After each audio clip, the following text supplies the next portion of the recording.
We are here today with Janet Higgins, who's a community outreach specialist for Be the Match, which is the National Bone Marrow Donor Database. Is that accurate? Exactly.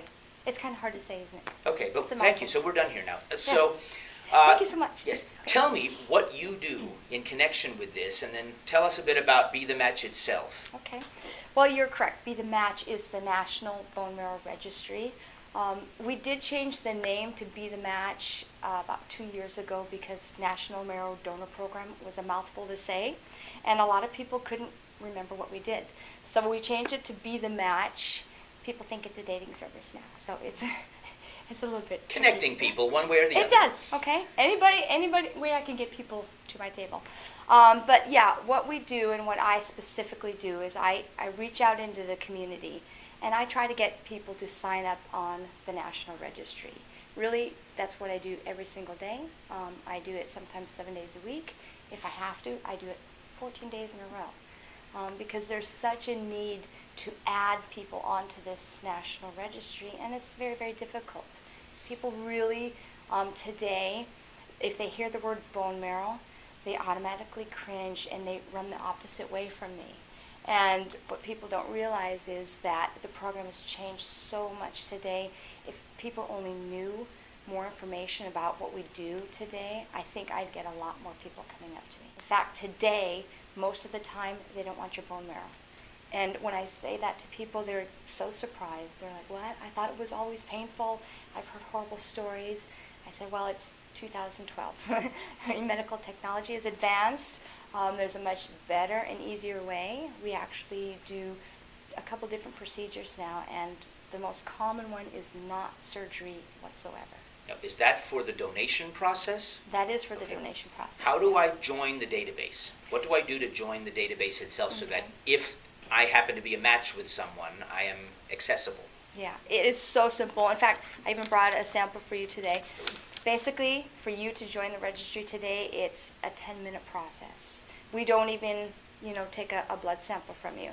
You walk up to my table, you fill out a consent form, I get your information, and we swab your cheek. And it's as simple as a little swabbing kit like this. It's a long Q-tip. If you ever see CSI? Oh, yes. Yeah. Well, it's exactly CSI like Sherman that. Oaks. We have that here all the Sherman time. Oaks. Yeah. CSI Rotary. Exactly. We could do a show. Basically, we swab your cheek. We grab a cell sample from you. So you take the swab, you swab it on the inside of your cheek, and we grab some cells from you, and then you just place it in the slot. And it's very, very simple. You do 4 different samples. We grab some cells. It takes a lot of cells for the lab to test. You place them in there. We fold up the card. You seal it in an envelope, and it's sent to our database. And it's as simple as that. And when you think about it, the impact that this has, the cell samples that are in here could determine if somebody has another chance at life. And that's really why I do what I do every single day, because I meet people that find their answer in here, and it's an amazing thing. It's very easy to join the registry. So in 10 minutes of 4 swabs and fold one thing and seal an envelope, can't they just get the cells off when I lick the envelope? That's a different problem. And send it into the database. Yeah. And I'm there. So once it gets tested, I don't want to get into too much of the biology. I don't know how much of the biology you can tell me about this, but they'll be able to figure out what the match is for anyone. You're more likely to match someone within your same race and ethnic background. So if I have a Hispanic person who swabs their cheek, they're more likely to match a Hispanic. But can you imagine how it gets more difficult as we get into mixed race? Now, let me talk a little bit about the need for different races on this national registry. We have the largest registry in the world, the United States. We have about 9 million people on our registry. You'd think, wow, 9 million people, that's a lot. Think about the billions of people in the world. It really isn't a lot when you think about it. If I have a patient who is mixed race, let's say, for instance, they're African American, they're a little bit Caucasian, and they do have some Hispanic in their background, they have to find a donor who's African American, Caucasian, and Hispanic. So that cell sample that we take, that's put into our database and stored, boy, the labs really know. They break it down. They find your HLA tissue typing, your HLA markers. It is kind of like a part of your DNA if you think about it, but we have, each person in the world has 10 major markers that we test. You get 5 from your father and 5 markers from your mother. That's what makes you. Unless, of course, you have a different father or a different mother. But those are the markers that we test. And we want you to be a very, very close match for our patient. The closer the match, the better outcome for the patient. And it gets really difficult when we get into different races. On our national registry, about 85% of the registry is Caucasian. Then we get into about 10% of our registry is Hispanic. About 8% of our registry is African American. And it goes down from there. 7% of our registry is Asian. And then you get into the mixed race, and it's even less and less. So we really want everybody to have a chance at finding their match. It's really, one of the hardest things that they can do. It's like winning the lottery. It's very difficult. 9 million registered in the United States, and of course we can do much better now that we know how easy this is.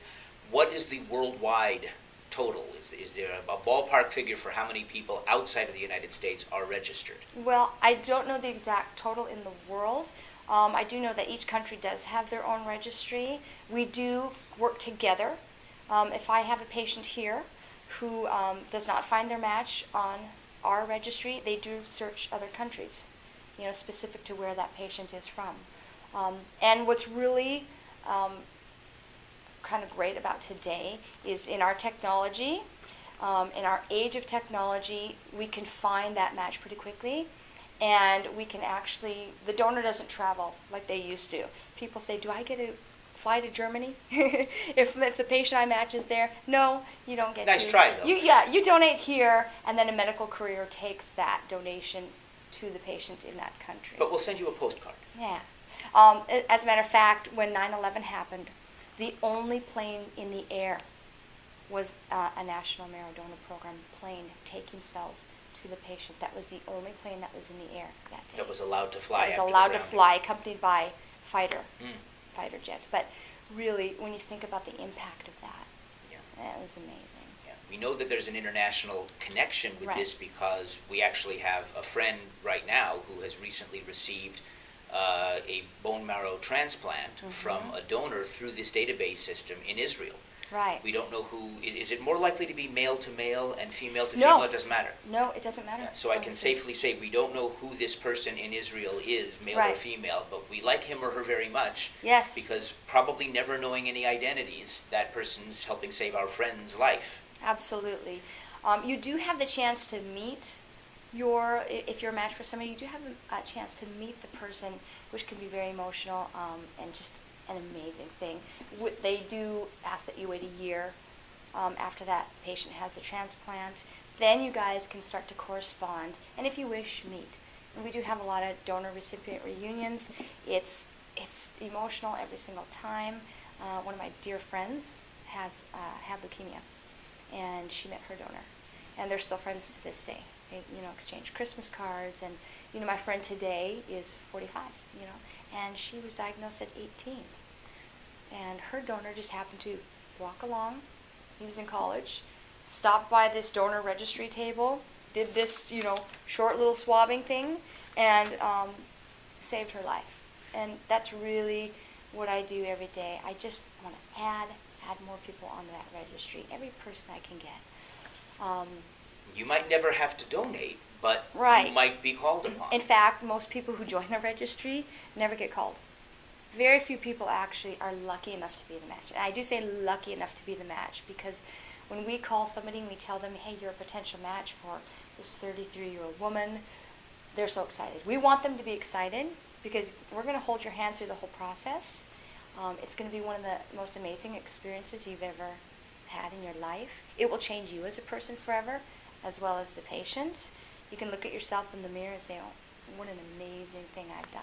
What an amazing gift I can give one afternoon of my life. And those few hours that you're donating, you can give somebody an entire lifetime. And that's just, unbelievable. And I want the chance to do it. I hope I'm called one day. I don't care, which procedure it is. There are 2 different procedures. What are those procedures? Let's go right to it. It's a good thing you asked. The most common procedure today is non-surgical. It's called apheresis donation. Gesundheit. Yeah, thank you so much. Peripheral blood stem cell donation. We actually have a way now to filter the stem cells out of your blood. Okay? It's very similar to donating platelets or plasma.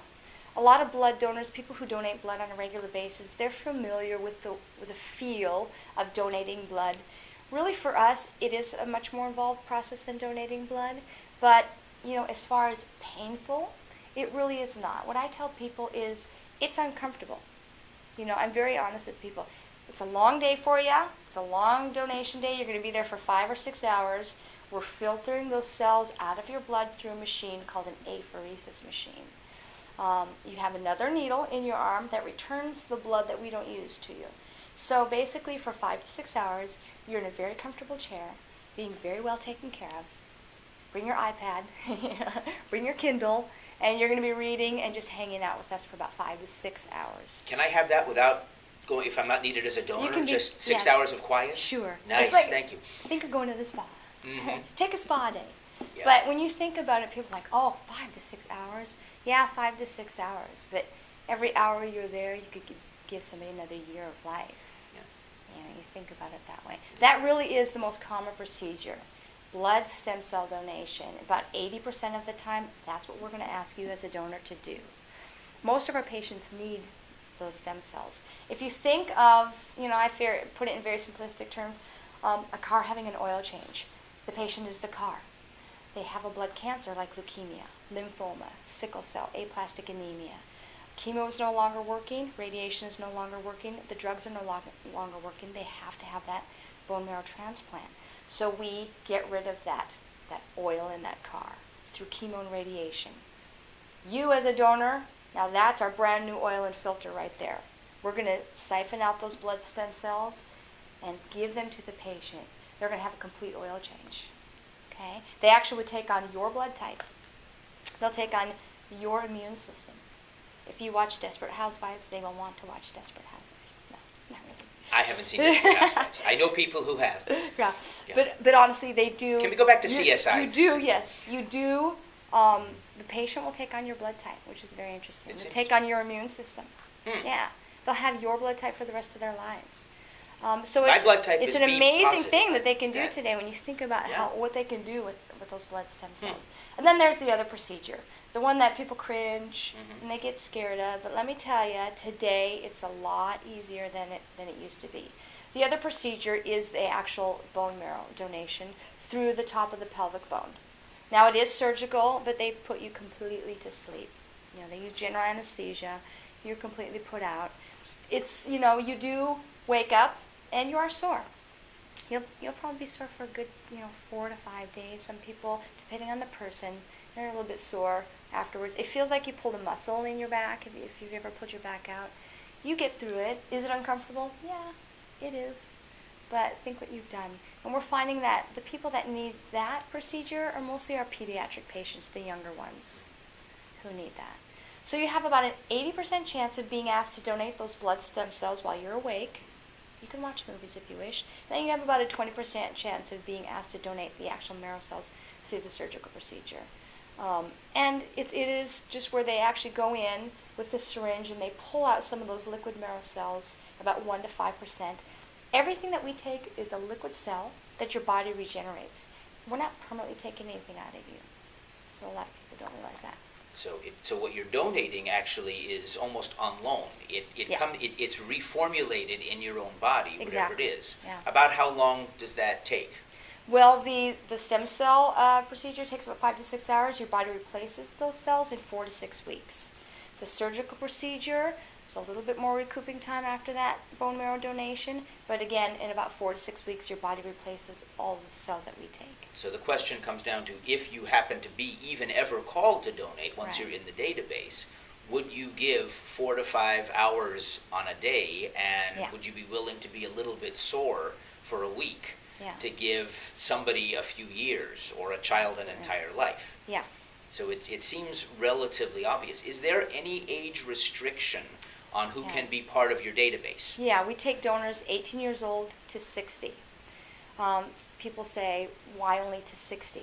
Well, unfortunately, the older we get, our cells age too.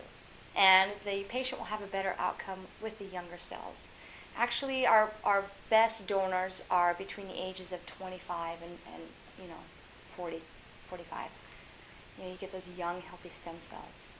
Is someone removed from the database once they reach the age of 60? What I'm thinking is older cells are still better than none. Right. Unfortunately, the older we get, also the donation process for the donor gets a little bit more riskier. Say I have a 65-year-old who's goes to the gym every day, and I've had people say, I'm 65 and I go to the gym and I'm completely healthy. I'm never been sick a day in my life. Those cells probably would be good. But what if he matched a child and we need to put him under? Being 65, that puts you at greater risk. And one thing we really care about our donors. We'll never ever put you at risk. And so, we're regulated by the FDA. They put the cutoff at 60. So that's going to be the limit, but right. there is some sense to that. Right. What is the process of if I join the database and I move? Oh, it's a national registry, so even if you happen to sign up here in California and you ended up getting a job in Texas, if you were called as a donor, you would donate in Texas. To update your information, you simply go onto our website, bethematch.org. You click on Registry Member, update my information.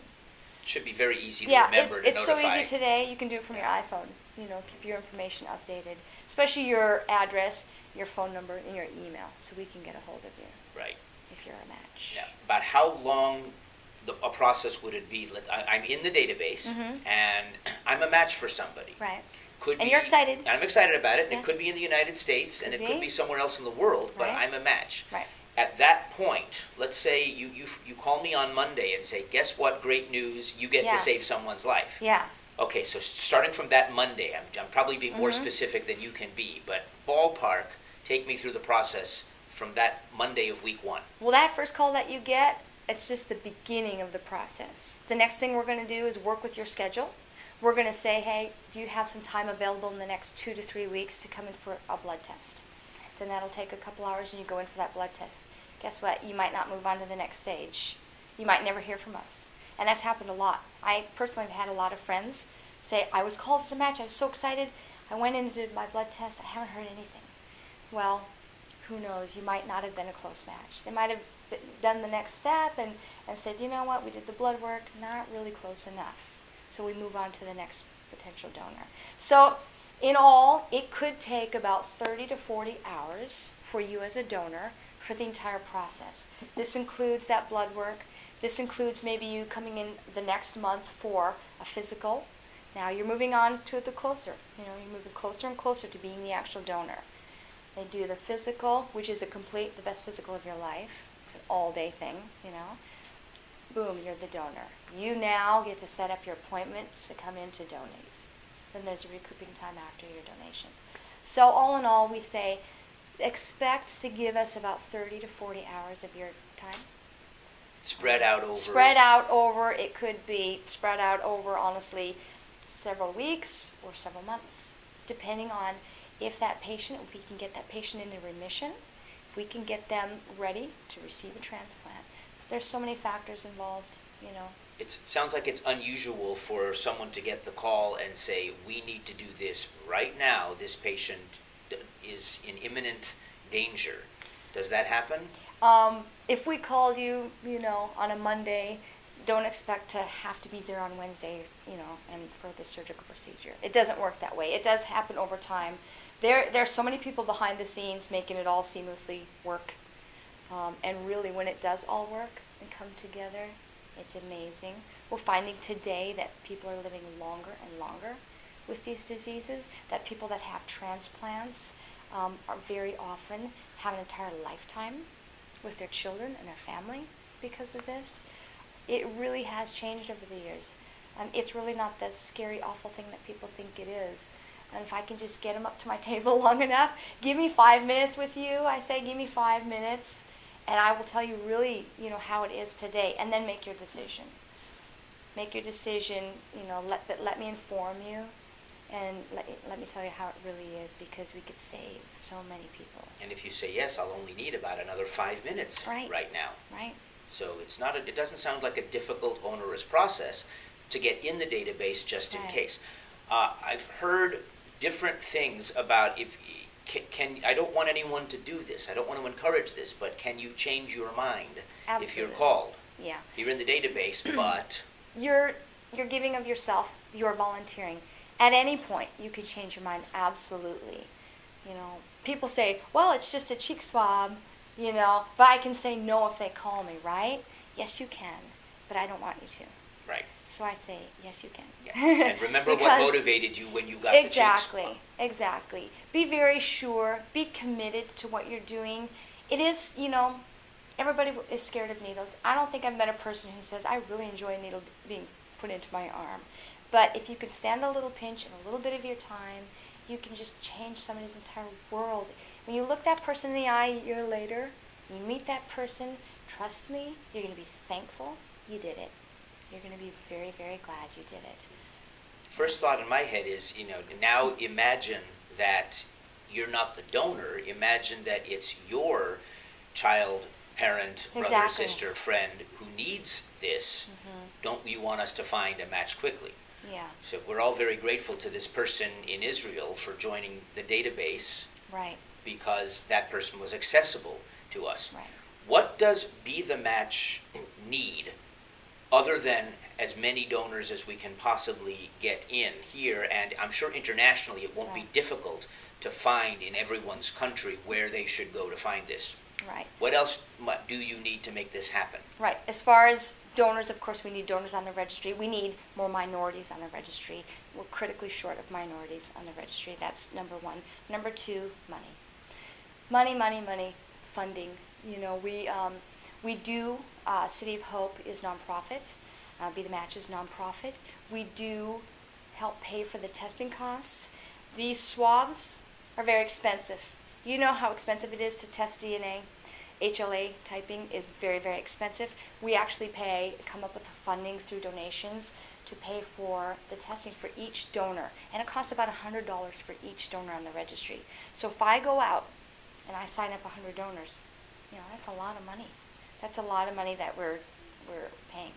So on your website, there'll be a link. And please, if you have anything to give, we're always asking for donations to Be the Match Foundation. We're really critically short. The economy has touched everybody, but we cannot stop the testing. We cannot stop adding donors to the registry. We cannot stop treating our patients. We have to find these matches. We have to have these transplants. It's people's lives at stake, and it's very, very needed. So I'll give that information to you, and we'll post that link on there. BeTheMatch.org. BeTheMatch.org. You're donating to Be the Match Foundation. The special link on there goes to the funding within City of Hope, and I'll post the link on there, and actually will be Support Janet. And all of that, if you make a donation, that goes towards Be the Match Foundation within City of Hope to treat our City of Hope patients.